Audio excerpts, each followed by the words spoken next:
president deal with enacting change with a mostly resistant Congress? I would imagine there'd be resistance to change from the Libertarian. Oh, of course, there's going to be a huge resistance to change, which we will be able to use to our benefit. And here's how.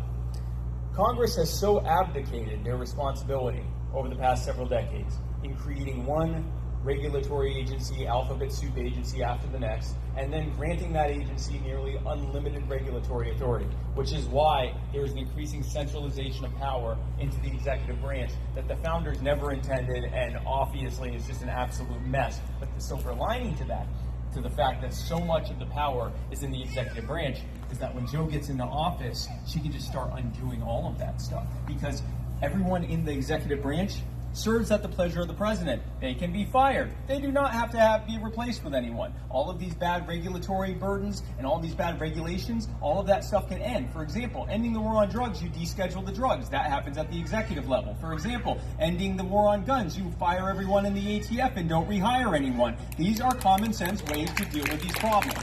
So as these burdens, these regulations, these executive orders, as basically Donald Trump and Barack Obama, they bragged about how they have a pen and a paper.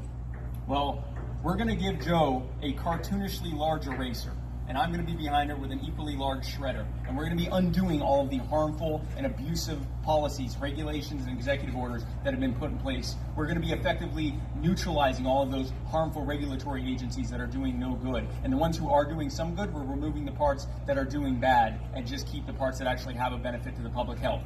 And when the public safety and so forth. When the American people see the immediate and profound benefit of having their power returned to them, having their wealth returned to them, having their freedom returned to them, and seeing how their lives are better, how they are living safer and healthier and happier and freer and more prosperous lives, we can take the political goodwill and cachet that will come from that and ride that wave all the way to the steps of the Capitol building and draw a very clear line in the swamp and invite them to join us over on this side with the people who are working to remove the boot from the neck of the American people so that they can thrive and prosper. Or we can tell them if they want to, they can stay on this side of the line with the people who want to keep that boot on the neck of the people and allow continued needless suffering for no other reason than to preserve their own power and influence in that of the cronies who put them in office.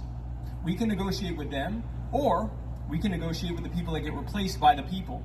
So that is how we will handle that. A lot of it can be done at the executive level, and then we use the strength of that to get whatever we can at the legislative level. Whatever we can't get, we replace them with libertarians who will work with us. To undo bad ones, yes. Yeah, undoing, defensive undoing of bad regulatory policy at the executive branch. Sounds good. Thank you. Hi, how are you doing?